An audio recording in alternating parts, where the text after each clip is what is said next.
لله رب العالمين وصلى الله وسلم وبارك على نبينا محمد وعلى آله وصحابته أجمعين. اللهم لا علم لنا إلا ما علمتنا فعلمنا ما ينفعنا وانفعنا بما علمتنا وزدنا علما.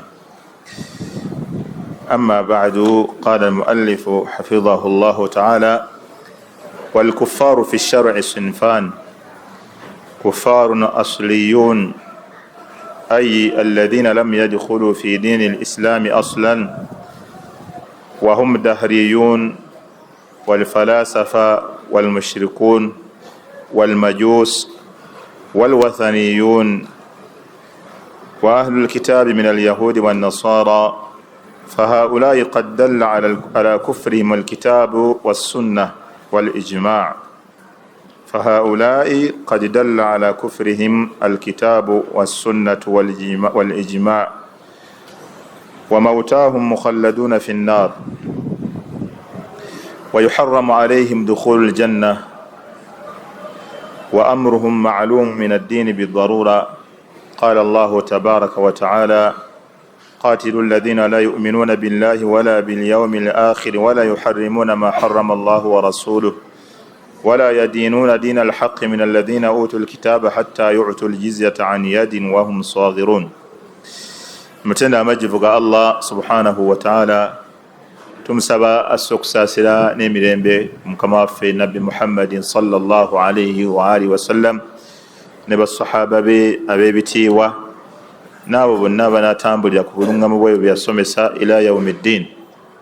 tukyagenda mu maaso n'ekitabo kyaffe alwajizu fi aqidati salafi assalih, era nga tuli ku aslu ennyonnyola mawqifu ahli sunnati waljamaa min masalati takfir, ebikwatagana n'okukaafuwaza.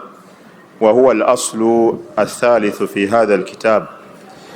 twalaba abasalafu baali beewala nnyo okukaafuwaza. abasalafu tebamala gakaafuwaza muntu okujjako nga Qur'ani ne Sunna bimukaafuwazizza. Era oyo yenna Qur'ani ne Sunna bwe byalaga nti mukaafu, abasalafu basinza nakyo Allah tabaraka wa taala okumulamulako nti mukaafu. Sheikh n'atuuka ku miteeko gy'obukaafu n'abaga nti wal kuffaaru fi shar'i sinfaani. abakaafu abakaafuwalira Allah tabaraka wa taala, abawakanya Allah fi shar'i ay fi lislami sinfaani, bamiteeka ebiri. abakaafu mu busiraamu, mu mateeka gaffe ag'obusiraamu, bamiteeko ebiri.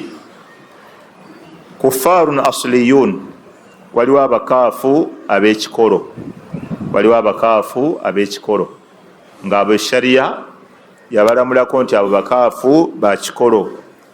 ayi amakulu alladhina lam yadkhulu fi dini lislami aslan, beba batayingirangako mu ddiini ya busiraamu. wahum addahriyun, nga mubo mulimu baddahriyun abasinza omwaka. addahriyun beba abasinza omwaka. bo balaba nti omwaka gwetambuza gwokka, emyaka gyetambuza gyokka, kati bo basinza mwaka. walfalasafa, muyingiramu ne aba filosofe. bafalasafa abo nabo bawakanya okubeerayo kwa Allah. bakola falsafa ne banyonyola kino kiva mu kino, nekino nekiva mu kino, kino nemukizaalukuka mu kino, kino nekiva mu kino, ne bawunzika nga bayingidde omuliro mu falsafa waabwe. walmushrikuuna, n'abashiriku abasamize, bannabyabuwangwa na nnono, basinza emiti, basinza amayinja, basinza ensozi, basinza emisambwa, emmandwa, bajjajja baabwe. abo nabo si basiraamu, bakaafu bakikolo. walmajuus wahum alladhina ya'buduna an-nara abadatu an-nari, abasinza omuliro, abo nabo bakaafu bakikolo. waliwo abantu abasinza omuliro, abo nga nabo bakaafu bakikolo. bali mu muteeko ogusooka ogw'abakaafu, era emikolo gyabwe egisinga bagikozesa nnyo mu kukuma omuliro, era n'ebyo bikandokando ebyo byolaba nsinza, bikando byebakoleeza ebitaggwa ku mikolo egy'enjawulo, ezo nazo nsinza. Watu osiŋŋaana n'emikolo gy'abasiraamu abamu nga bakoppa ensinza y'abamajuusi ku mbaga ng'okwo nga bakoleeza omuliro, ne bakuma obuntu ne bwaka, ne banoonya omugole nga bakoleezezza omuliro. Eyo nkola y'abamajuusi abasinza omuliro. Walwathaniyuuna, n'abasinza ebibumbe. Alwathanu ye awthan, bebe awthan, abasinza ebibumbe. Buli kyonna ekibumbe nga kisinzibwa bakiyitibwa wathan. Kyobula omubaka alayhi salatu wassalamu yagamba la taj'alu qabri wathana yu'badu, qabri yange temugifuula ekibumbe ekyokusinza. So al awthan muyingiramu amasanamu, byonna ebisinzibwa biyingira mu kibayita wathanu. Wahatta ne bwe kibeera nga kibumbe kya muntu kisobola okuyitibwa wathanu, oba kibumbe kya sanamu lya muti balisinza kiyitibwa wathanu, oba jjinja baliyita wathanu. Buli kyonna ekisinzibwa kiyingira mu awthan. Abo nabo bakaafu ba kikolo. Wa ahlul kitaabi min alyahudi wannasara, ne bannannyini kitabo mu bayudaaya n'abanasara, nabo bakaafu ba kikolo. Alyahud hum alladhina yaquluna annahum atba'u Musa alayhi salatu wassalam, abagamba bagobezi ba nabbi Musa. Wannasara hum alladhina yaquluna annahum atba'u Isa, abagamba nti bagobera Isa. Abo nabo bakaafu ba kikolo. Fahaulai qad dalla ala kufrihim alkitabu wassunnati walijma. Fahadha qad dalla ala kufrihim alkitabu wassunnati walijma. Abo obujulizi okuva mu Qur'ani ne sunna z'omubaka ne mu kwegatta kw'abamanyi byonna byalaga nti abo bakaafu. Wa mautahum mukhalladuna fi nnaar, abafu baabwe bakubeera mu muliro olubeerera n'olubeerera. Wa yuharramu alayhim dukhulu aljanna, era baziyizibwa ku bo okuyingira ejjana. Wa amruhum ma'lumu min ad-dini bidarura, era ensonga yaabwe emanyikiddwa mu ddiini yaffe ey'obusiraamu mu mbeera eya ad-darura, bimaana buli muntu ateekwa kubanga ekyakimanyi kyebayita ma'lumu min ad-dini bidarura, kyekintu nga bwe kiba haramu ng'obwa haramu bwakyo buli muntu kyabwe ateekwa okubanga akimanyi. Kwegamba mu buwaze ne mu bukake oteekwa okubeera ng'okimanyi. Ng'abasiraamu bano bwe bategeera ennyo okuba nti omusiraamu talya mbizzi, ekyo ma'lumu min ad-dini bidarura, kyabwe naakola nti okukimanya. Buli musiraamu ateekwa buteekwa okukimanya nti omusiraamu e Uganda talya mbizzi. Era n'abatali basiraamu olaba bwe baba baagala okuvuma omuntu yenna nga musiraamu, mu bimu bye basooka okumuvuma mbizzi. Bavuma taata wono kati nnaku zo bamuvuma okukamala, naye buli kivumo kirina okubaako embizzi. Baba bakimanyidde ddala nabo nti omusiraamu bw'omuvuma embizzi oba omuvumya ekinene nnyo. Bagamba oba omumazeeyo okiraba, naye ate ffe tugamba at least bwali muvuma embizzi, naye ate n'otumuvuma kusamira oba okumala abalongo, oba okumala abalongo. Kati ekyo abasiraamu ba Uganda bakimanyi nti omuntu okulya embwa oba embizzi kyabukaafu nnyo, kyabukaafu omusiraamu okulya embizzi. Oba okaafuwadde nnyo naawe okumanya yakaafuwala alya n'embizzi. Bagati okumanya yakaafuwala alya n'embizzi. Tebasobola kugamba okumanya yakaafuwala asamira amala abalongo kuba alina n'ebigali. Ekyo tebasobola kyoga. Naawe leka sira ebyo abantu bonna babiina. Naye mukaafu nnyo alina n'ebibbo by'abalongo, ekyo kiraga bukaafu nnyo. Naye mukaafu nnyo bagamba okumanya mukaafu akola ki? Alya n'embizzi. Kati obukaafu bw'oyo buyiseewo. Watuuka okudeva eri embizzi bwe bayakaafuwala nnyo n'asukka. N'okukirayira bakirayiranga okulya embwa n'embizzi nga kyekisembayo okuba ekinene nnyo mu busiraamu bwe Uganda, ekikanga ekijja omuntu mu busiraamu ekivva ekinene nnyo kulya mbizzi. Ogwo omusango gwa naggomola nnyo nnyo nnyo. Kati ng'abasiraamu bwe bamanyi ekyo, bateekwa okuba bamanyi nti n'abantu bano betwogeddeko waggulu bamusinza ntaana, abafalisafa, abasinza ebibumbe, obukaafu bwabwe bwa lwatu. Qala Allahu tabaraka wa taala, Allah yagamba qatilu alladhina la yu'minuna billahi wala bil yawmil akhir, mulwanyise abo abatakkiriza Allah wadde olunaku lw'enkomerero. Wala yuharrimuna ma harrama Allahu wa rasuluhu, era abateeziyizaako ebyo Allah bye yaziyiza n'omubaka be. Wala yadiinuna diina alhaqqi, era abatasinza na ddiini y'amazima. Min alladhina utul kitaba, mwabo abaaweebwa ekitabo alyahudi wannasara, hatta okutuusa yu'tul jizyata an yadin wa hum saghirun, okutuusa lwe banaawa omusolo. Aljizya gwe musolo oguweebwa an yadin, yani min yadin ila yadin, nga bajja mu ngalo zaabwe baguwe mukono gw'oli. Wa hum saghirun, nga nabo saghirun yani bakoki bawansi, ina sigar, omuntu kumufuula bawansi, amakulu nga bajja betoowaze bagonvu. Ekiraba amatulu. Kati eno aya ekola ku nsi nga efugisa obusiraamu, nga mulimu abayudaaya n'abanaswara abaagala okuwangaaliramu eyo ensi, bateekeddwa okubeera nga basasula omusolo eri abasiraamu, ne babaleka ne basinza mu nsinza yaabwe, naye nga balina amateeka ge bayita ahkaamu ahli dhimma, ahkaamu ahlu dhimma, amateeka agafuga aba ahlul kitaabi abawangaalira mu nsi ey'obusiraamu. Kati almuhimmu, Allah yabakakasaako okyo nga bwe mukiwulidde, n'agamba nti almurtaddun, abokubiri, almurtaddun, omuteeko ogwokubiri mu bakaafu, yagambye walkuffaaru fi shar'i sinfan, abakaafu mu sharia y'obusiraamu ba miteeko ebiri. Omuteeko ogusoose be bakaafu ab'ekikolo, nga bwe tubalabye, mulimu ba ahlul kitaabi, mulimu abasinza omwaka, abafalisafa, bamushirikuuna, abasinza omuliro, abasinza ebibumbe, abayudaaya n'abanaswara. Abo bakaafu ba kikolo, era buli musiraamu ateekwa okuba kimanyi ng'akikakasa nti abo bakaafu, era bwe bafiiraawo kweyembeera bamuliro olubeerera n'olubeerera. Ogwo gwe muteeko ogusooka. Omuteeko ogwokubiri ogw'abakaafu, almurtadduna,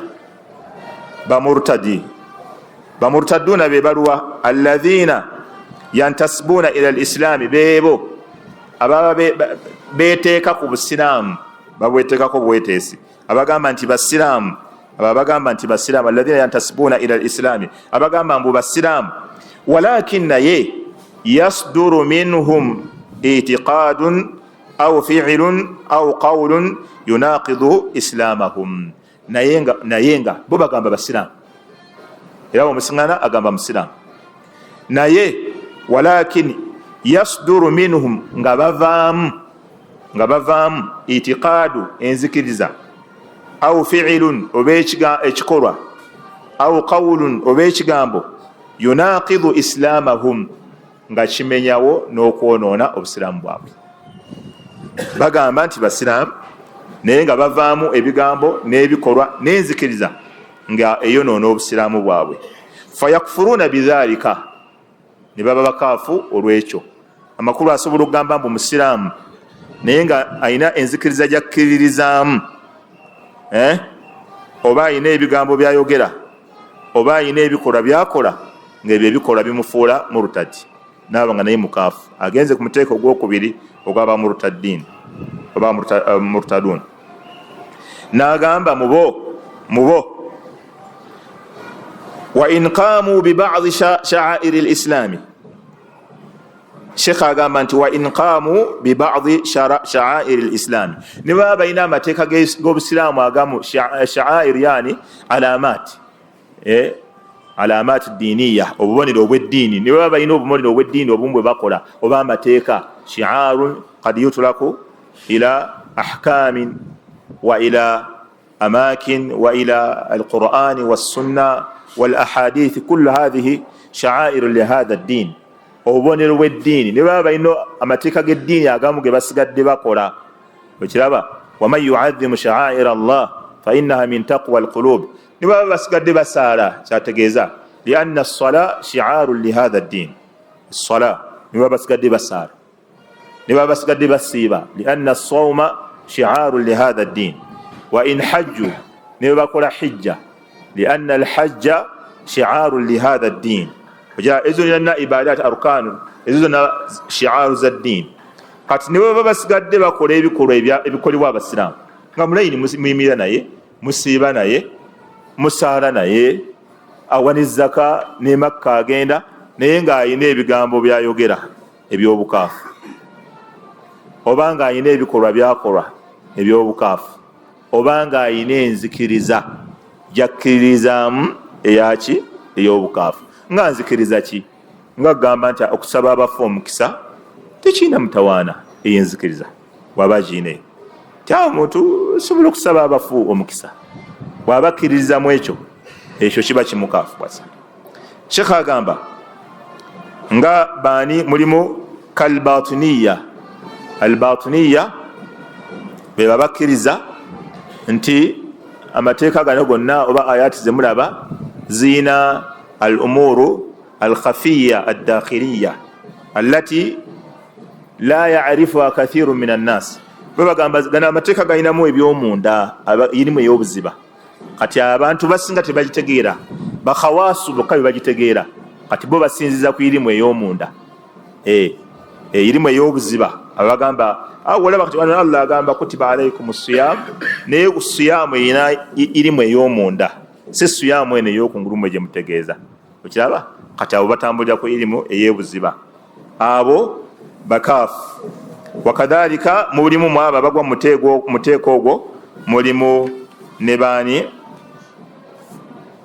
wagulati arrafida yani wagulatu shia n'abashia abalina guluwu kubanga abashia si bonna nti bakaafu mulimu abashia abalina guluwu abakafuwaza Abubakari abakafuwaza Umaru abakafuwaza mama Aisha abashia bakaafu bali kweyo level.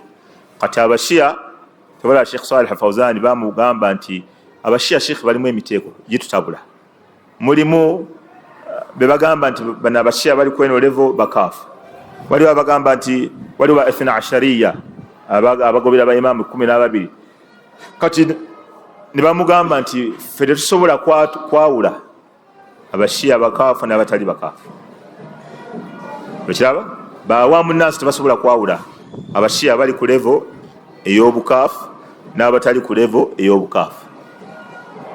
Kati awo Sheikh omanyi yalamulira ku qaida gye twayogerako wano idha ikhtalata alhalalu walharam wulliba alharam. Ekiri haramu bwe kyetabula n'ekiri halali tutwala saidi ya haramu kiroze enyamaana muguddemu ey'embizzeemu nga tugamba enyama yonna eri haramu. Kati ne Sheikh endowooza katotegere kyeyalamula bamugamba tetusobola kwawula bakaafu n'abatali bakaafu. Kati ekyangu gwe nga rajulun ami olwolaba abashia kolaki gamba emitonga zaabo fe tetusalira mabega waabo. Naam, idhan mulimu bagulatu arrafida abashia abalina abagende wala ennyo ne batuuka okuyingira ebibakaafuwaza. Mulimu n'abatuuka okugamba mu bashia nti obubaka bwali bulina bwakuba bwa Ali tebwali bwa Muhammad sallallahu alaihi wasallam. Abo bwe batyo era abo bagamba nti Jibrilu yawubwa Ali ne Muhammad sallallahu alaihi wasallam baali bafaanagana mbu nekuba miss obubaka bwali kubina okulweba Ali nebuwaamu Muhammad sallallahu alaihi wasallam. Wata mulimu abayitawo mbashia alladhina yaquluna anna aliya huwa Allah. Mubashia mulimu abagamba Ali Allah era ku mulembe gwe yennyini yabookya abaligwamu ekyo kigurupu bwe bamutegeeza nti baliwo abakuyise Allah n'abagamba nti bingi nti bagambye nti ze Allah kati kambachome omuliro bakitegeere era n'abookya kati mubashia muni babatuka ko eddala walqadiyaniya n'abaqadiyani ba ahmadiyya baqadiyani ba ahmadiyya abo nabo bakaafu babeera ne ku TV nga basomesa abo nabo bakaafu ne bazimba emizikiti nga gino ejaffe ate bwe bayagala okutegeera abakadiyani nti abakadiyani bakaafu ebyaddala abakadiyani tebakkiriza ffe tubawaseemu tebakkiriza tebasobola kuwa muwala naye ate waliwo mu bantu abagamba mbu bakulu nnyo wano mu busiraamu bwe Uganda ye yabawa mwannyina kyokka agamba mbu mukulu nnyo mu busiraamu bwe Uganda ye yabawa mwannyina abakadiyani ekiraba abakadiyani si basiraamu era bo bagamba obubaka tebuggwangayo obwannabbi tebuggwanga balina itiqadati alqadiyaniyina bwe tuba tusomye ozirabira ddala nga bakaafuwala wanahwihim n'ababafaanana abali mweyolevu nabo bakaafu naye nga kuno kungulu olaba baki olaba basiraamu era bambala enkofiira era baba n'ebitambaala baba neki n'ekirevu buli kimu bakiina naye balina ebigambo byeboogera ng'ebigambo ebyo bya bukaafu balina ebikolwa bye bakola ng'ebikolwa ebyo bya bukaafu balina enzikiriza zibakkirizaamu ng'enzikiriza ezo zibafulumya mu busiraamu kati ogwo gwe muteeko ogwokubiri mu bakaafu naam mithaalu yaki etiqaadi z'abagundi abakadiyani katugalabe badaddarosi tugenda keberako kuzimu tulabe naye nga balina nyingi newobeera nga obawuliza mu durusu zaabwe bazoogera naye zimu tugenda keberako tuzireete tuzoogere inshallah. Walkufuru naqidu liman, obukaafu ye naqidu aliman illa anna alkufra fi lisani shar'i kufrani. Obukaafu ye naqidu ye opposite y'obukkiriza, era naqidu yani kyekyonoona obusiraamu obukkiriza. Obukaafu ye opposite ye dhiddu al-iman, obukaafu ye opposite y'obukkiriza, era obukaafu naqidu al-imani, bwonoona bumenyawo obusiraamu obukkiriza. Sheikh n'agamba wano nti illa anna al-kufra fi lisani shari'i kufrani, okujjako obukaafu buli lwoba obwogera mu lulimi lw'eshariya bubeera n'engeri bbiri. Wali tubaye twogera ku bakaafu, kati wano twogera ku bukaafu, bintu bibiri byawukana, byawukanye. Twogera ku bukaafu, wali tubaye twogera ku bakaafu ba miteeko ebiri. Waliwo abakaafu ab'ekikolo, waliwo abakaafu ab'enasaba ku busiraamu, naye nga nabo baki bakaafu. Kati then ekigambo kino ogamba nti oyo mukaafu, ekikolwa eky'obukaafu ogamba nti fulani mukaafu, ekyo nakyo mu njogera kirina emirundi eki ebiri. Tayib, n'agamba ogusooka illa anna al-kufra fi lisani shar'i kufran, n'agamba idh yaridu al-kufru fi ba'dhi an-nususi muradan bihi ahyana al-kufru al-mukhriju anil milla, kubanga emirundi egimu yaridu al-kufru, ekigambo obukaafu kijja fi ba'dhi an-nususi, mu bujulizi obumu obwa Qur'ani ne Sunna, muradan bihi ahyana al-kufru al-mukhriju anil milla, nga bategeeza obukaafu obufulumya omuntu mu busiraamu. Basobola okugamba nti gundi akaafuwadde oba ekyo ekikolwa kya bukaafu, naye nga bategeezaamu obukaafu obujja omuntu muki mu busiraamu. Wa ahyana ukhra yuradu bihi al-kufru ghayru al-mukhriji anil milla, ate olumu basobola okwogera ekigambo obukaafu nga bategeezaamu obukaafu naye obutafulumya muntu mu busiraamu. Kati omuntu alina okwegendereza ennyo nga mu nusuusu ash-shar'iyya wasiŋŋaana ekigambo kufuru mu Qur'ani oba mu Sunna, ateekwa okuba nga mwegendereza okulaba wano we kijjidde kitegeeza bukaafu buli obujja omuntu mu busiraamu, oba wano we kijjidde kijidde nga kizze nga kitegeeza kufurun duna kufuru. Kufurun duna kufuru bwe bukaafu obwokubiri obutajja muntu muki mu busiraamu. Tayib. Wadhalika anna lilkufri shu'aba, kubanga obukaafu buno nabwo buyina shu'ab, yani awsaf, buyina ebitendo. Oyagadde inshita osobola okugamba amatabi, kubanga n'obukaafu nabwo bulimu amatabi oba buyina ebiki ebitendo. Kati oli basobola okugamba nti oyo mukaafu, naye ng'oyo obukaafu bwe tebumujja muki mu busiraamu. Kati waliwo ogezoka nti oyo mukaafu naye ng'obukaafu bwe bukola ki bumujja mu busiraamu. Kati kankuweyo hadithi nga Nabbi sallallahu alayhi wasallama ayogera ku muntu nti aba avudde mu busiraamu, n'agamba mathala man ghashana falaysa minna, oyo yennatirira si wa muffe, si wa mu kibiina kya Muhammad sallallahu alayhi wasallam. Kati waawa okola geshi ng'otunda, oba ovudde mu busiraamu mathala oli azze okugula ebinyoobwa, okiraba, naye mu binyeebwa n'omutabuliramu ebitali binyeebwa, eyo geshi. Nabyagamba omuntu akola ekyo ekikolwa si wa muffe. Kati bwe bagamba si wa muffe, opposite ya si wa muffe kirina kutegeeza nti agenze mu buki, aba agenze mu bukaafu, opposite yakyo. Naye abaffe buli akola geshi aba afulumye mu busiraamu.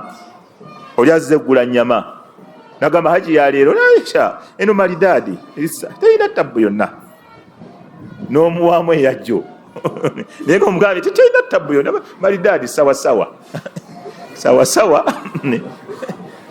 Gaakati n'agula ennyama naye nga yajjo, oba amata go galipiwa tuyinza okwongeramu n'enkofiira zino zolaba twongeremu amazzi, nakulaga ku enkofiira zino zolaba fe twongeremu amazzi naye nga ayongeramu sibe kiri akunyuliza n'enkofiira n'omukakasa naye nga gashash rajulun gashash akola ki, akola gishi. Abantu bangi hakikatan abakola gishi, bintu bingi nnyo bakola gishi, babituuma gye bitava. Edda balinga bagula amativi eddaawo bwe twabeeranga ku Room Street nga amativi bagateekako amannya amalala. Abantu bayagalanga nnyo sone ebiseera ebyo. Kati ng'ojagala sone ng'agamba omwana kakebere wali waggulu, nga obupaapi obwo babulina amannya gonna gwe gy'oyagala oyagala ki simanyi Philips, basi omwana kagireete mu sitowa. Kati ng'agakapa ng'agenda akateekako ng'agireeta. Kati ogenda okunyigirako okuteekako egamba Supra International Supra International nati wanagamba Sony, kati nibikutabula. Kati bw'omuddiza andi no company yagula eno kati ebimu tebabikyusa naye yeeyo kati geshi Supra International welcome to Supra International, naye wano wansi gamba Sony. Kati agalino tegenda omanyi company yagula eno, kati bwezigulana ebintu ebimu tebakola ki tebabikyusa. Nga atagamba ebimusiraamu ava na kusaala oba nga ava kufuna wuzo agenda kusaala, omulaba agenda muswala naye nga agamba ebyo ebiboozibozi naye nga amanyidde ddala akulimba. Kati yogeshi oyo mukaafu kati bwe tugayo mukaafu, bukaafu bwe buli ku level ki kuba omulaba afunye wuzo agenda kusaala naye akubuli ebiboozi ebyobulimba ebiraga nti musajja mubi nnyo nnyo by'akola. N'amasimu bwe batyo bagakolanga, amasimu nga makadde abagamba zaako awuzinga empya nga bagatunda ng'amapya. Kati naye geshi kati abo nabyaga nti abo tisiba mu kibiina kyange, kati ababa tutte mu bukaafu, kati ye kufuru duna kufuru, ekiraba. Naam, kati so Sheikh yagamba nususu ash-shar'iyya munna aqidat as-salafi oteekwa okuzitunuulira eno nassu wezze wano. Kati Allah subhanahu wa ta'ala nga bwe yagamba waman yaqtul mu'mina muta'ammidan fajazaa'uhu jahannam. Fajazaa'uhu jahannam, suratu Nisa. Soma aya malayo khalidan fiha. Raba waman yaqtul mu'minan muta'ammidan fajazaa'uhu jahannam khalidan fiha. Oyinna watta omukkiriza ng'agenderedde empeera ye omusango gwagenda ofuna agenda kubeera mu jahannama khalidan fiha, nga agenda gubeeramu lubeerera na lubeerera. Kati abaffe omusiraamu bwatta omuntu bw'ogamba nti wakubeera mu muliro olubeerera n'olubeerera, oba omulamuddeko obukaafu obumufulumya mu busiraamu. Naye ate nga kimanyikiddwa okutta omuntu min kabairi dhunubi, limu ku mazambi amanene agatajja muntu muki mu busiraamu. Asigala nga musiraamu lakin sahibul kabira, naye nga afudde ayina ezambi ddene. Kati khalidan fiha wa etegeeza ki?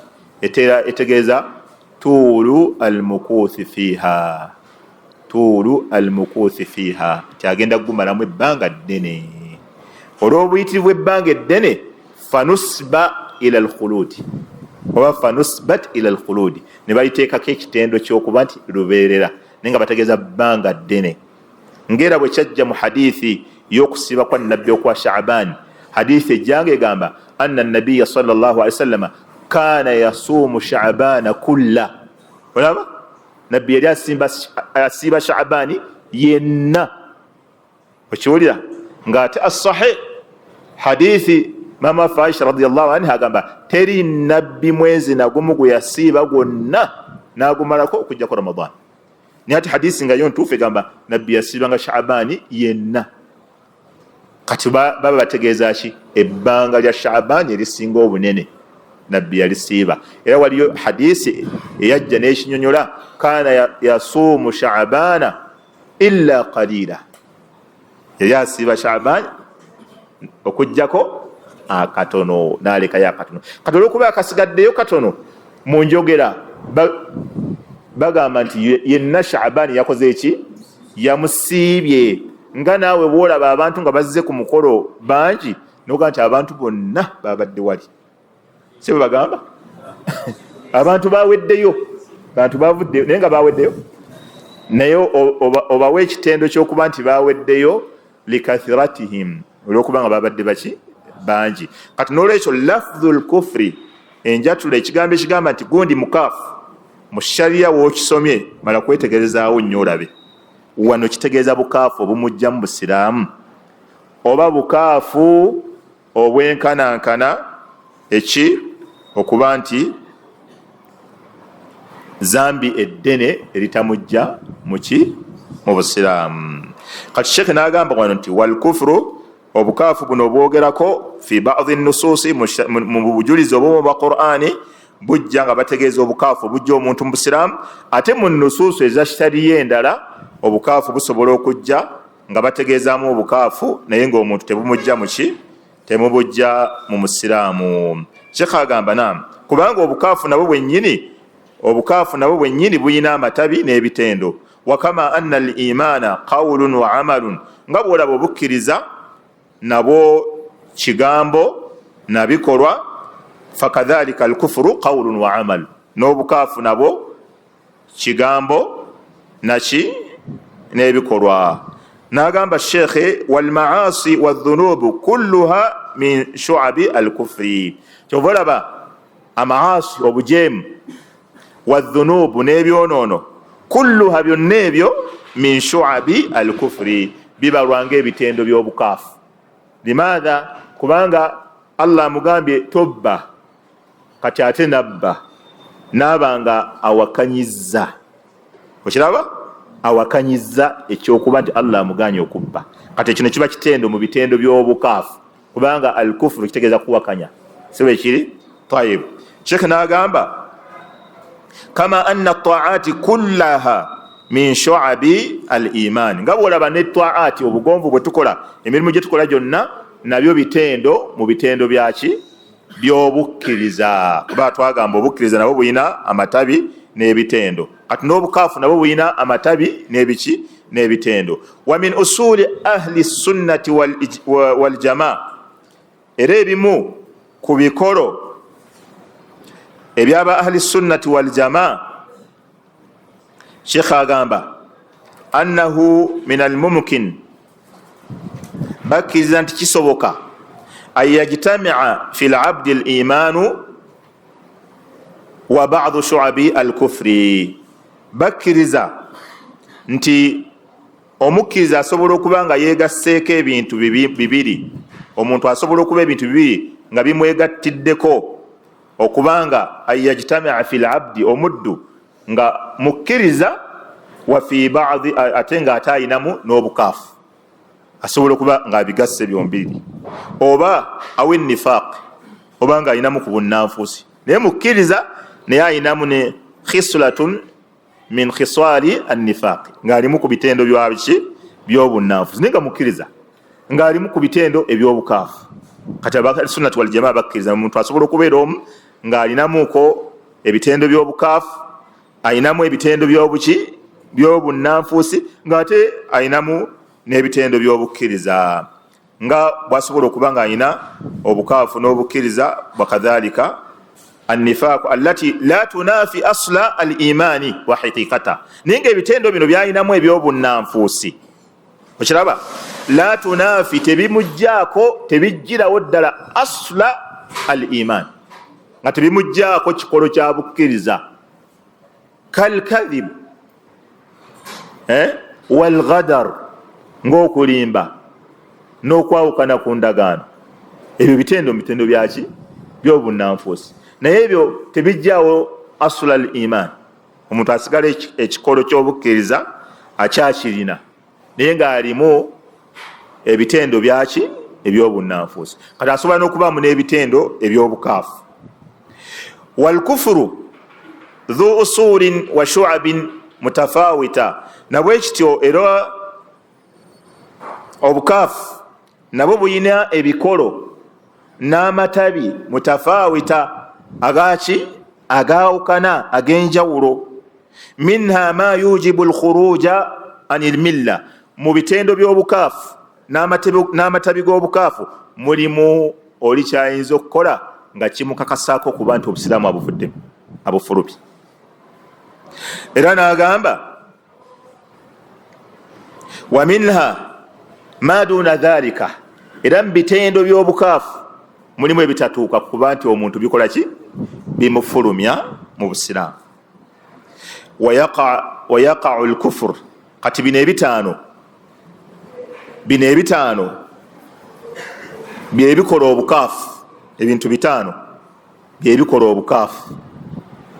Obukaafu, wayaqa'u al-kufru biitiqaadi al-qalbi, mu nzikiriza ey'omutima. Enzikiriza ey'omutima esobola okukaafuwaza omuntu. Wa bilfi'li, oba ekikolwa kisobola okukaafuwaza omuntu. Biri bitaano byebiyitiramu, ge makuba agayitiramu obukaafu, omuntu n'alamulwako nti obukaafu. Ekimu ku bino ebitaano kisobola okuba nga nzikiriza gyakkiririzaamu n'emukaafuwaza. Wa bilfi'li, oba ekikolwa kyakoze ng'akaafuwala, ngaki, ng'okusalira entaana, ekyo kikolwa ekyo kikaafuwaza omuntu. Ng'okuvunnamira amasanamu, ekyo kikolwa kijja omuntu mu busiraamu. Wa bilqawli, oba ekigambo, ekyo kyakusatu mu bintu ebikaafuwaza. Ekyokusatu kisobola okuba ekigambo, ngaki, kasabbillah, ng'okuvuma Allah, kigambo olina avuma Allah, ekyo kimukaafuwaza. Okujerega eddiini, al istihzaa'u biddiini, al istihzaa'u bisharia, okuvuma nabbi sallallahu alaihi wasallam, kikaafuwaza, ekyo kigambo. Wa bishakki, obukaafu busobola okuyitira mu kkubo ery'okubuusabuusa, nga anta tashukku fi ddiini, tashukku fi risala, tashukku fi wujudi llah, tashukku fi bi'thati rusul. Obubuusabuusa, okubuusabuusa mu Allah, nga bwe twayogera wano, byayinza okubuusabuusa mu kubeerayo kwa Allah, nga takakasa nti Allah la yajzimu biwujudi llah, takakasa nti Allah akola ki, kyali. Naye ng'ayinamu shakka, oyo abuusabuusa. Okubuusabuusa kusobola okuyitiramu obukaafu bwe obumujjiramu ddala mu busiraamu, okubuusabuusa okwo. Wa bitarki, n'okuleka. Okuleka nakwo kusobola okujja omuntu mu Busiraamu. Kataruki swala, omuntu okuleka esswala n'agamba ebiswala tombuli. Kataruki as-swala. Wal kufru inda ahli sunnati wal jamaa qismani, obukaafu eriba ahli sunnati wal jamaa bwa miteeko ebiri. Obukaafu eriba ahli sunnati wal jamaa bwa miteeko ebiri. Obusooka kufurun akbarun, obukaafu obunene, mukhriju anil milla, nga bujjira ddala omuntu mu Busiraamu.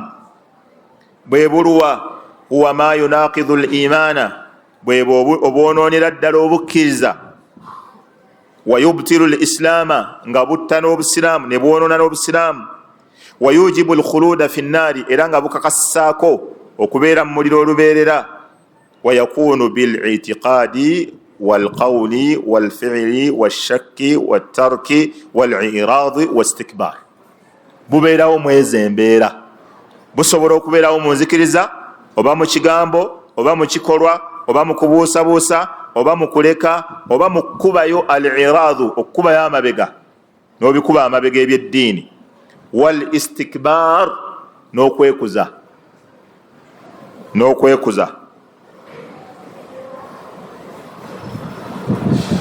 Dhalika biannahum karihu ma anzala Allah fa ahbata a'malahum. Al-istikbaru ng'okwekuza kwa Firauna kwamujja mu Busiraamu. Wal kufru al-akbaru anwa'un, n'obukaafu obwo bwetwogerako obunene nabwo bulimu ate emiteeko, ng'oggyeko emiteeko ebiri gitwogerako, al-kufru al-akbaru ne obukaafu al-asghar. Al-kufru al-akbar, obukaafu obunene obwo bwennyini, obukaafu bulimu nabwo ate munda bwabo emiteeko. Ogusooka kufru al-inkari wal-juhudi wat-takdhib, obukaafu bwaki bwa inkar,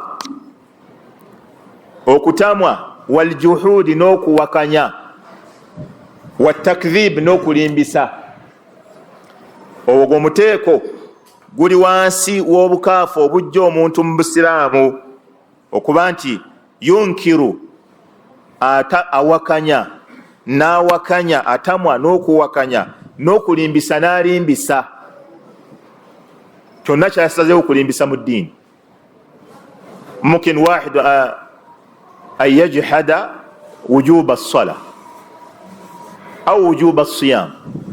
Mathala, omuntu n'agamba nti akusiiba mathala, nze Busiraamu bwandibadde bunyanguyira era mbwagala, naye okusiiba okwo saagala. Nze ekintu ekinzija ku mmere nkiwulira bulala, kinkola bulala nnyo. Saagala ekintu ekindesa emmere kinkola bulala. Okusiiba okwo kuntamisa Obusiraamu. Kati oyo atamu okusiiba. Then at-takdhib, okulimbisa. Asobola okugamba mathala, laga ebintu byonna ebiri mu Busiraamu, empagi z'Obusiraamu zonna nzikkiriza, naye okusiiba kuno njala yaluma bulumi. Kati mbaka n'ateekawo ekintu, njala yali nnyingi mu Madiina, kati ne bagamba tusiibe. Omwezi ogwo gubayamba okuŋŋaanya emmere. Ebyokusiiba kino kyo nkiwakanya. Oba baali bagenderamu gyasa abantu babeere balamu, beeyoza emibiri, naye temuliimu kintu kyonna nga Allah alagira okusiiba. Allah tayinza kulagira baddu be babonebone enjala ebalume nga ebyokulya biri awo, tekisoboka. Kati oyo alimbisa farudhiyata siyami, obwetteeka bw'okusiiba abulimbisa. Kati obukaafu bw'okuwakanya n'okutamwa n'okulimbisa, n'agamba huwa ma kaana dhahiran wa batina, bwebwo bubeera nga bwakungulu ne munda. Mithlu itiqadi kadhibi rasuli, ng'omuntu okukkiriza nti nabbi yali alimba.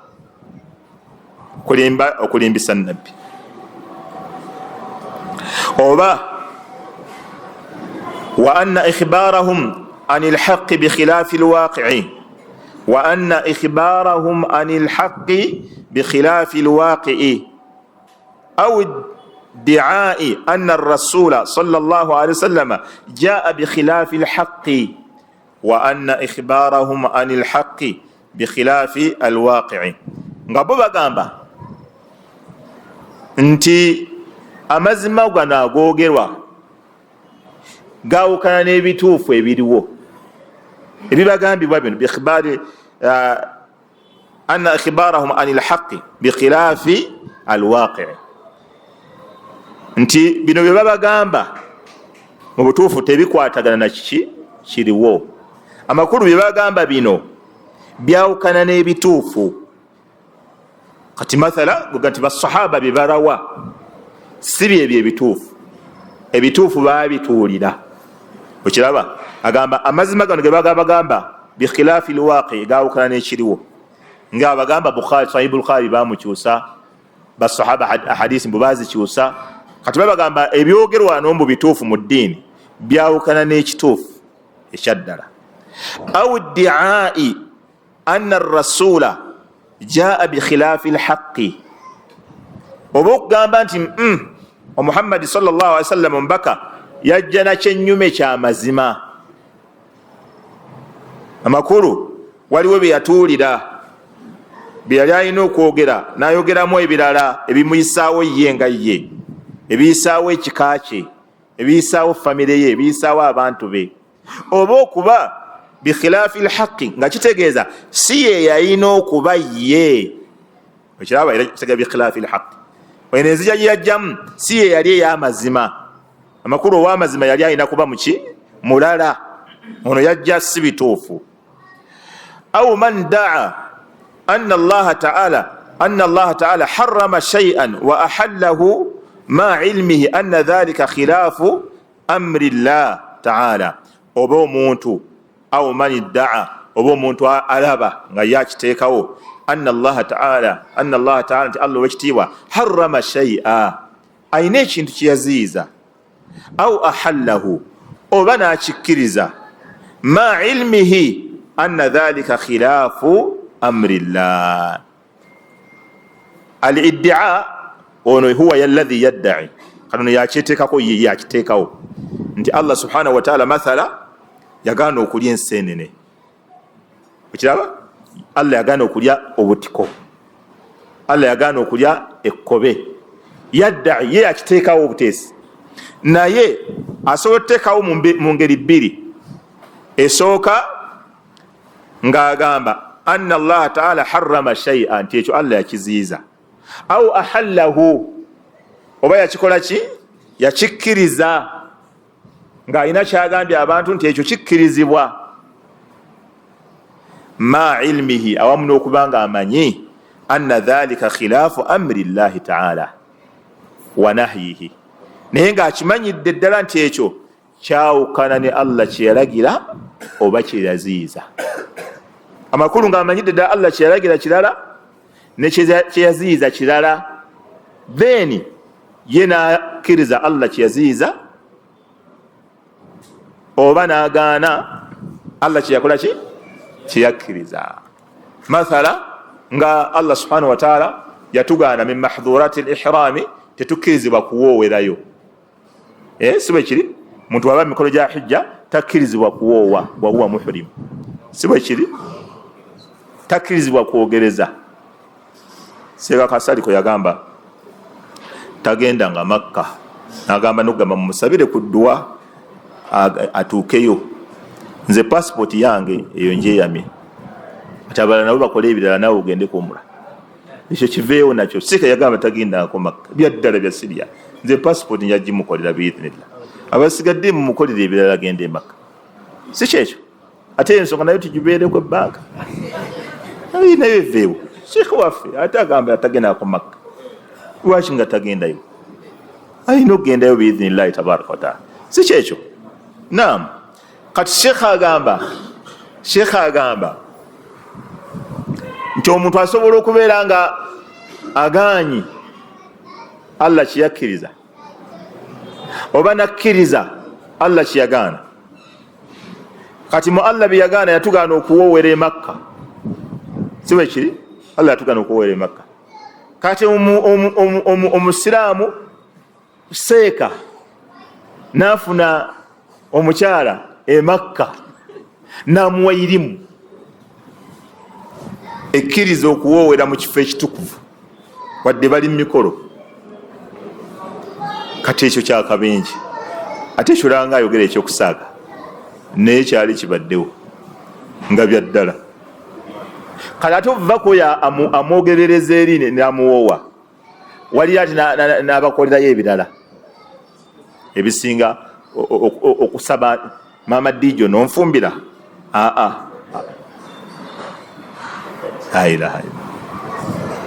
nga Allah ga waman yuridi fihi biilhadin bidhulmin nudhiquhu min adhabin alim. Ekyo ekifo Allah yagamba nti oyo yenna alowoolezaayo obulowooleza okukolerayo obulyazaamaanyi abutuuse ku bantu abali mu kifo ekyo tugenda kumukombya ku kibonerezo ekiruma ennyo. Tewali kifo kyonna mu nsi nga bw'olowoolezaamu ekintu ekibi Allah akuvunaana okuggyako awoka kulowoolezaayo noga senga akasawo k'omu Indonesia nkanyakula kati ate olowooza otya yakanyakulira ddala. Era Uganda tulina ebintu ebyafaayo waliwo ne gwe bagamba nti yabbira e Makka abantu ne bamulinda ku airport endulu neera najjira waggulu ng'awanise bwati baneeyo nga bamulinze la ilaha illallah. Waliwo abanyakulira e Makka ate Allah waman yuridi fihi biilhadin irada sikikolwa irada tebera mu mutima waman yuridi fihi biilhadin bidhulmi nudhiquhu min adhabin alim. Anayagaliraawo okubanga akosa abantu abaliwo tujja kumukombya ku kibonerezo ekiruma. Ate abantu bakolerawo ddala ebigaanibwa ate abamu ne bakola ki ne banyakulirawo abalala ne bawoowerawo abalala ne babbirawo abantu sente ne babasaba ne babafereraawo.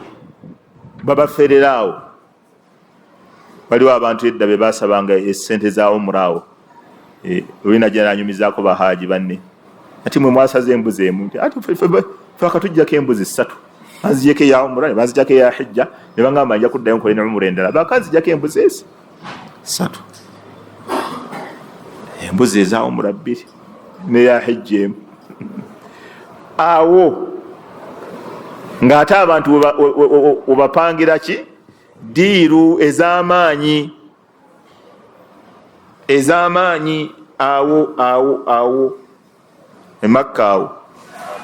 Nange mu Ramadhaani ewedde nabulwako enkofiira yange ey'ejjuuni e Makka nga bannange enkofiira nenoonya enkofiira paka ne mu kitanda wansi enkofiira neebula nengisaddaakira eyagibba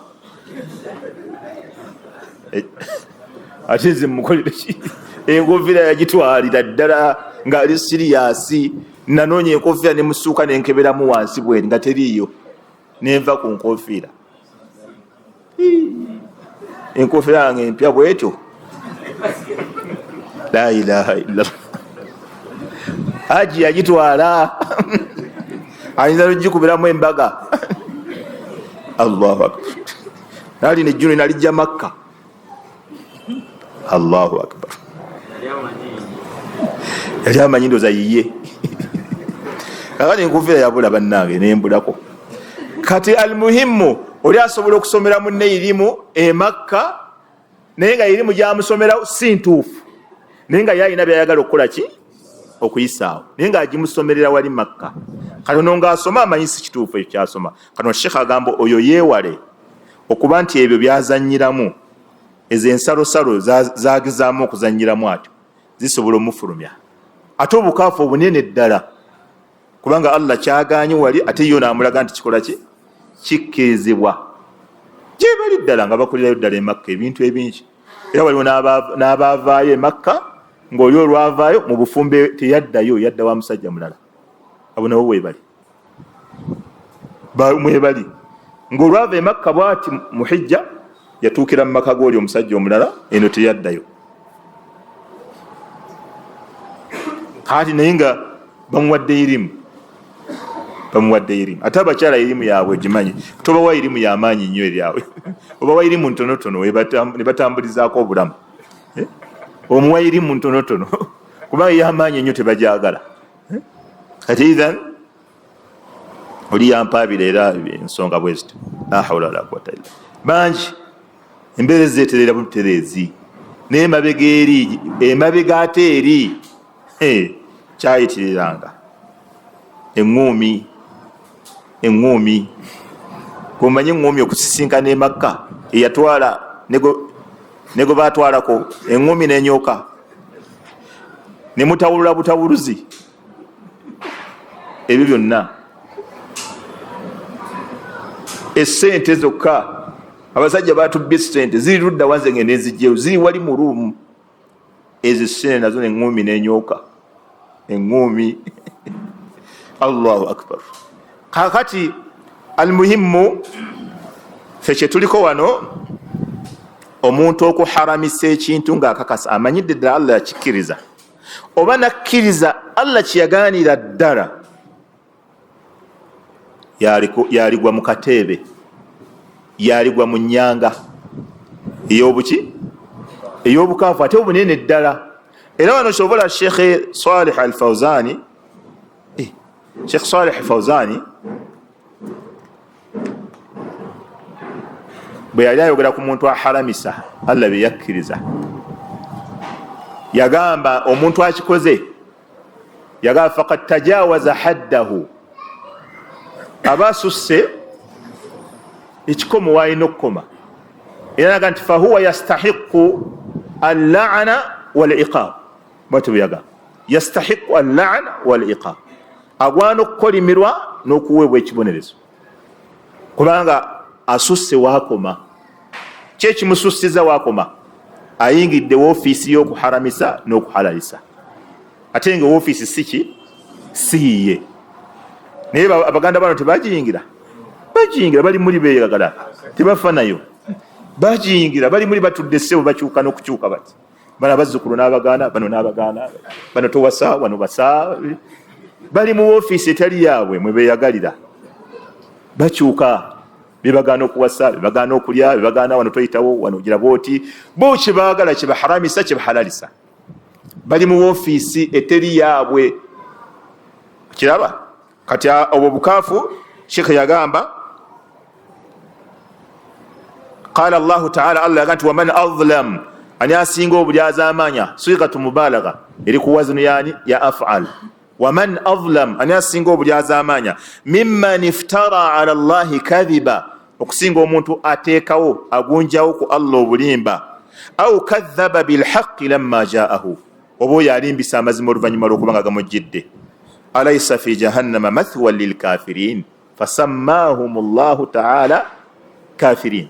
Allah naga nti alaysa fi jahannama mathwan lilkafirin, abaffe omuliro jahannama si bwe buddo bw'abakafiri. Allah n'abayita bakaafu olw'okuharamisa, olw'okulimbisa Allah. Ne bagamba bino tebikkirizibwa nga tebikkirizibwa. Alaysa siga nti Allah abuusabuusa, wabula ddala obuddo bwabwe muliro jahannama. So obukaafu bw'okuwakanya n'okulimbisa. Obukaafu obwokubiri nga nabwo omuteeko mu bukaafu obunene, kufurul ibai wastikbar ma at-tasdiq. Ma maana al-iba? Al-iba huwa imtina, obukaafu bw'okugaana. Kufurul al-ibai kwe kugaana, al-imtina obukaafu bw'okugaana, oli n'agaana bugaanyi. Wastikbari, n'okwekuza. Ma at-tasdiqi, naye ng'akakasiza ddala bye bamugamba mazima, ng'akakasiza ddala go mazima. Sheikh n'agamba huwa adamu al-inqiyadi wal-idhaani lirrasuli sallallahu alaihi wasallam, bwe butateeka mu nkola n'okugondera omubaka alayhi salatu wassalam, dhahiran kungulu, ma al-ilmi bihi, awamu n'okubanga omumanyi bulungi nti oyo omutume, wa ma'rifatihi batina, n'okuba nti munda omumanyidde dda nti oyo omutume, oyo omumanyi. Owakanya omubaka dhahira, kuno kungulu, kuno kungulu ng'omuwakanya nga nedda ayo si nabbi, ebiboogera si bituufu. Ma al-ilmi bihi wa ma'rifatihi batina, naye ng'ate munda omumanyidde ddala nti muki, oyo omubaka wa Allah subhanahu wa ta'ala. Sheikh n'agamba wadhalika bi an yuqirra ekyo kibeerawo ng'omuntu akakasizza anna ma jaa bihi rasulu sallallahu alaihi wasallam haqqu, ti nabbi byajja nabyo mazima meerere min rabbihi agave wa mukama we Allah, lakinnahu naye yarfudu ittiba'ahu, ng'agaana okumugoberera. Wekirabye ng'agaanira ddala okumugoberera, naye ng'akakasa byonna byajja nabyo byava wa Allah. Kyekimuganyisa asharran wa bataran. Ma maana asharra? Asharan, ekigambo ashara nga kiringa bwe kyajja mu Quran. Allah yagamba bal huwa kadhabun ashir. Bal huwa kadhabun ashir. Amakulu gaakyo al istikbaru wal batar. Al istikbaru wal batar, ng'agaana okumugoberera asharan wa batara, ng'agaana okumugoberera olw'okwekuza.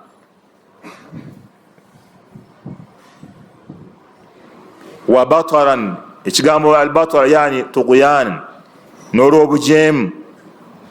Wa ihtiqara, n'okulengeza lilhaqi, ng'alengeza amazima. Wa ahlihi, ne bannannyinigo. Ebyo ebitendo abantu bangi babiina, ebyo ebitendo abantu bangi babiina. Tola abantu babiina, abantu bangi balina ebitendo ebyo.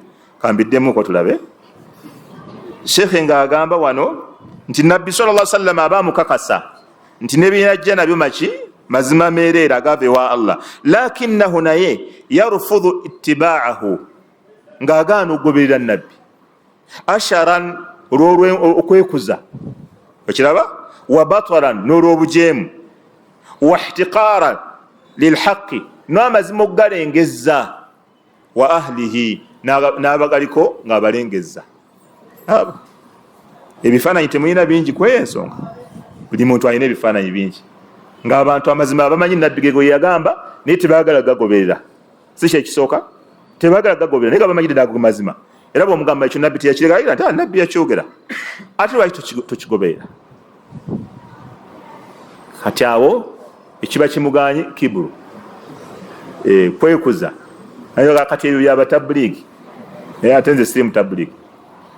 Ebyo by'abatabuliigi ne siri mutabuliigi. Eyagala kufuuka mutabuliigi,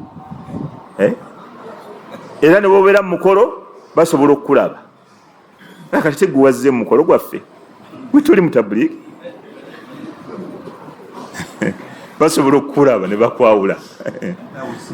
Saabagambako guli omulundi ogwaggwa Mawulidi bwe yanyooka ennyo wano, omusajja yaŋŋamba, yali avudde Zanzibar, nagenze awantu nga waliwo omuzikiti ng'abantu bali mu bayitirivu, ne ŋŋenda n'ensaala.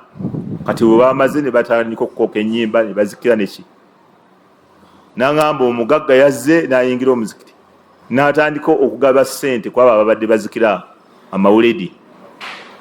Kakati bwe yantuuseeko n'antunuulira bw'ati nga nina ekirevu, n'ambuuka teyampadde n'amuwa abalala.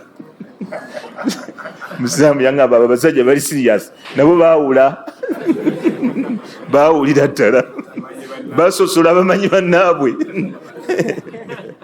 Gwe gy'otula kamera ng'etambula ku mukolo gw'amawulidi ng'etambula bweti, ogiwa obudde ng'etambula bweti, nga weetegereza olabe, ojja kubalaba nga bafaanagana. Era ng'oli wabatuulamu wakati baga naye oyo yagenzeeyo ati oyo nga kasi waayo oyo bamutegera, bamuteeka mu kagundi akamyufu, nga kakondi kamugira bwe kati kaddiŋŋanawo, nabo bayinza notandika omweraliikirira. Bamulemezaako kamera buli kaseera nga bamuzzaako kamera. Okiraba, imma okumulaga nti awo si olina okubeera, oba okwongera okukakasa nti ekintu kinyuvu, olaba noono mwali. Baba bagendera ekimu ku bibiri mu kumuddiŋŋana, kino kinyuvu n'oyo temumulaba. Okiraba, kakati abantu baganira ddala okukkiriza amazima, ne bagana okugoberera nabbi olw'okwekuza n'obujeemu, oluusi n'okulengeza, nga balengeza amazima gennyini nga bagalengeza, oba okulengeza bannyinigo. Kakufuri Ibilisi, ng'obukaafu bwa Ibilisi, obukaafu bwabwe bufaananira obwa Ibilisi. Asjudu liman khalaqta tina, yagamba nze nvunamira oyo gw'otonze mu ttaka. Ekyo olaba kye yakola, yamanyi Allah yamulagidde era Allah yatonze Adam naye kati Iblis ye alengezza ono Adam agamba kati ate oyo ana khairun minhu khalaqtani min nar wa khalaqtahu min tin ega oyo musingo obulungi kati ekyo istikbaru kati nebano gye balina balaba abali ku sunna babalabikira bulala bazira kugaga genda weeyonjeeko era omulevu genda weeyonjeeko nakungolo ngenda kusaala nyirirako okiraba ubira bano bamalevu engoye zonna akujja mu mmotoka ngobadde wekera ku taatawo nakulanga engoye ziriwezo ng'agenda ku mawuleti akujja mu mmotoka beera nga banno olaba tojja kumaakinga ne gye tugenda gwesigala akulekaawo nga tomaakinga nagye bagenda baya bamanye ebiriyo okiraba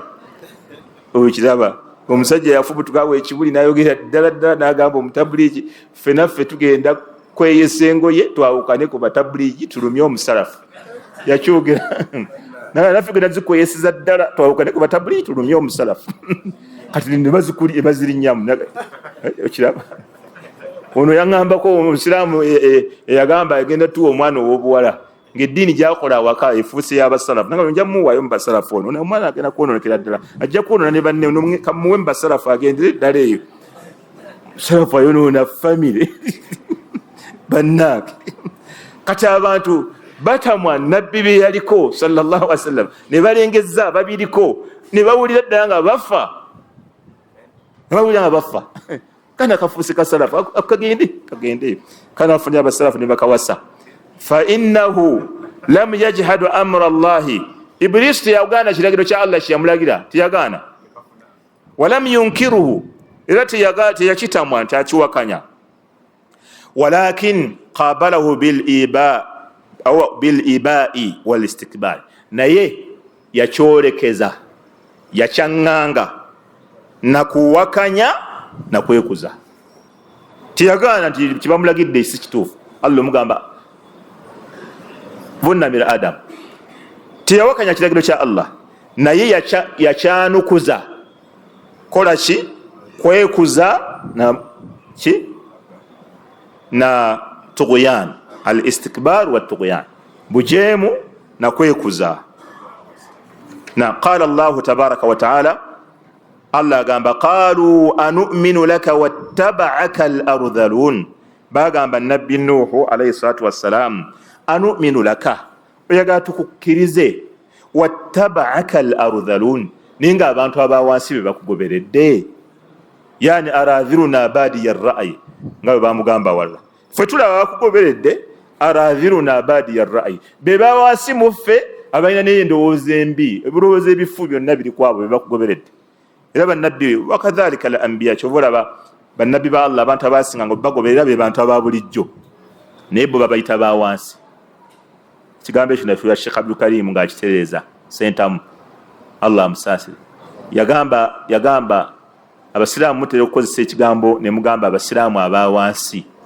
nagamba si kituufu mugambe abasiraamu abatandikirwako abasookerwako kubanga teri musiraamu nga wawansi kigambo kituufu Sheikh kyayogera haqq naye abantu bakyogera n'okutuusa olwayo abasiraamu abawansi teri musiraamu wa wansi jama abasiraamu bawaggulu bawaggulu aizzatun ala alkafirin aizzatun bakitiibwa ala alkafirin adhillatun ala almu'minin bekkakkanya ali abakkiriza bannaabo naye bali okiraba ya ayuha alladhina amanu jahidu alkuffara walmunafiqina waghludhu alayhim muhammadun rasulullah والذين معه أشداء على الكفار رحماء بينهم تراهم ركعا سجدا يبتغون فضلا من الله ورضوان سيماهم في وجوههم من أثر السجود قتبا وقولوا إذن abasiraamu si kirungi gamba abasiraamu abawansi wabula tugamba abasiraamu abaki abatandikirwako siraamu abatandikirwako mu maisha mu dini mu irimu basobola okubeera abasiraamu batandikibwako naye tebabeerangako bawansi. Al-Islaamu ya'lu wala yu'la alayhi. Tukiraba busiraamu bwa waggulu. wa antum al-a'lawna nga mmwe baawa antum al-a'lawna nga mmwe baawa waggulu. Kati so si kituufu gamba abasiraamu. Kati ne bana abasajja abawakanya nabbi Nuuhu n'abawakanya nabbi Muhammadin sallallahu alaihi wasallam bonna baalinga bagamba ma naraka tab'aka illa alladhina hum aradhiruna badiya ar-ra'i. Fete tulabayo bakugoberedde okujjako abawansi mu ffe nga naye ebirowoozo byabwe biki badiya ar-ra'i, bibalina ebirowoozo ebibi. Makulu tebalina birowoozo bibalina bakugasaaki. Era kyobalaba omusajja Abu Sufyan bwe yagende wa ndooza Hirkar azimu Rum nga amubuuza oba Kaisar nga amugambe waffe wabaluseeyo omusajja yeeyise nabbi. Erimu ku bibuuzo byamubuuza yamugamba ma aktharu atba'ihi, abagoberezi abasinze omugobera be baluwa? N'amugamba abantu aba bulijjo abaali abaddu ne babata ba Suhaib, Bilal, Habab, Suhaib bin Sinani, abo abantu abawansi be bamugoberedde. Kati oli omusajja yamugamba wakadhalika al-anbiya, yamugamba bannabbi bwe batyo. Mugende mmwe mulina okugoberera oyo omusajja. N'ebirala bingi bye yamubuuza yamugamba bannabbi bwe batyo babeera. Bw'ogamba nti abasoose okumweyiwako be bantu aba bulijjo. Era n'Abu Jahali kyeyagambanga ne Walid ibn Mughira kyeyagambanga Muhammad bwe yagala kutugoberere soko oyerewe soko oyore abo botuula nabo soko bajjewo. Kuba kati ffe tutuule Suhaib bin Sinani ar-Rum, tutuule ne Habab bin Arat, Bilal bin Rabah, bamugamba bawansi ku ffe. Kati ffe abalangira tetusobola kujja ate ne tutuula naabo. Abo soko bajjewo bw'onoobe beegobako ffe tukole ki tujje. Kakati ekyo kye ekibalemesa istikbar, kwekuza. Idhan kufuru al-i'rad gye tuba tusembyayo. Kufuru al-i'rad leero Adamu yatudde wala nime kumuyitaayita. Someyo kufuru al-i'rad nas.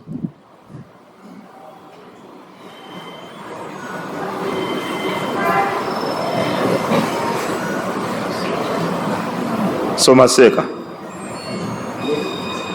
يعني يعرض بسمعه وقلبه عما جاء به الرسول صلى الله عليه وسلم فلا يصدق ذلك ولا يكذبه ولا يواليه ولا يعاديه ولا يدعي إليه البتة ويترك الحق لا يتعلمه ولا يعمل به ويهرب من الأماكن التي يذكر فيها الحق فهو كافر كفر إعراض. قال الله تعالى والذين كفروا عما أنذروا معرضون. نعم شيخ agamba nti kufuru ey'omuteeko ogwokusatu egwa mu kufuru al-akbaru zikyagenda noddala munnange zikyawera. Kufuru al-i'rad obukaafu bw'okukola ki okubayo amabega bi an yu'rida bisam'ihi n'abeera nga tayagala kuwulira bimugamba wa qalbihi n'omutima gwe tayagala amma jaa bihi rasulu sallallahu alaihi wasallam buli kyonna nabbi kyeyajja nakyo totubuulira nawe bya nabbi wamwe totubuulira otusibyeko akanyaaga negundi zammwe ezo okiraba abo balina kufuru al-i'rad totubuulira. Waliwo omusajja omu yali agamba mukyala we n'amugamba bali bakayana ku nsonga emu n'amugamba Sheikh Salih Fawzani ekyo yagamba n'amugamba totubuulira bya maswalihi.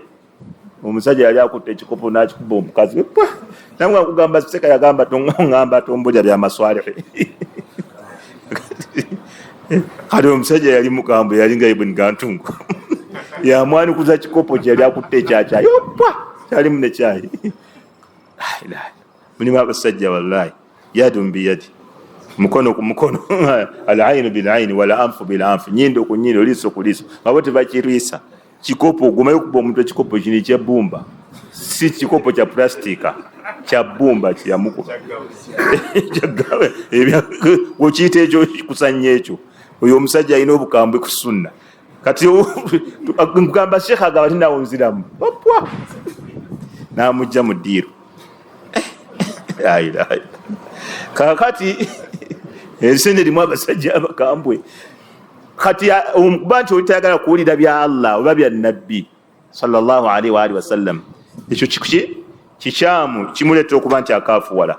Fala yusaddiqu dhalika, era nga tabikakasa. Wala yukadhibuhu, era talimbisa. Wala yuwalihi wala yuadihi, tamwagala ate tamukolako bukyayi. Wala yusghi ilayhi albatta, era talina budde bwawaayo ku ye, tamuwa budde, tamuwuliriza. Wala yusghi ilayhi, tamuwuliriza. Wayatruku alhaqqa, n'amazima agaleka. La yata'allamuhu, tagasoma. Wala ya'malu bihi, tagakolerako. Wayahrubu, era nga adduka min alamakin allati yudhkaru fiha alhaqqu, ebifo ebyogererwamu amazima abidduka buddusi. Fahuwa kafirun, muntu yo matayo. Kufran iradhi, olw'obukaafu bw'okkuba y'amabega. Qala Allahu ta'ala, Allah yagamba walladhina kafaru amma unziru mu'ridun, n'abo abakaafu ku ebyo ebissibwa, ebyo ebyassibwa, mu'ridun, bo babikuba amabega, tebaagala biwulira, tebaagala. Era ekyo kimu ku bintu ebyakabenje, okubanga omuntu buli bagamba bagenda okusomesa nga ye tayagala, eva nga yadduka buddusi, kyakabenje nnyo ekyo. Nga buli bagamba bagenda kusomesa nga ye tayagala, atambula butambuzi. Ekyo nno kyakabenje nnyo eri omuntu omusiraamu. Muzimu ku nzikiriza z'Abaqadiyani bakkiriza nti Mirza Ghulam Ahmad ye mujaddidi w'Obusiraamu, yazza obupya Obusiraamu. Era mu nzikiriza zaabwe ya'taqiduna, bakkiriza anna Isa, Nabbi Isa alayhi salatu wassalamu, lam yurfau ila sama, teyasitulibwa kutwalibwa mu ggulu. Bal hajara, yasenguka busengusi, ila Kashmir, n'agenda mu kifo ekyo Kashmir. Watuufiya hunaka, era bagamba yafiira eri. Wa annahum yanfauna nuzulahu, era Abaqadiyani bagamba Nabbi Isa tagenda kukka fi akhiri zamani kama ya'taqidu almuslimuna. Era mu nzikiriza zaabwe ya'taqiduna anna an-nubuwwa, bakkiriza nti obwannabbi lam tantahi bi Muhammadi sallallahu alaihi wasallam, tebukomanga ku Muhammadi, bal istamarrat min khilali, era bwasira bugenda mu maaso kutuuzira ddala kwoyo Ghulam Ahmad.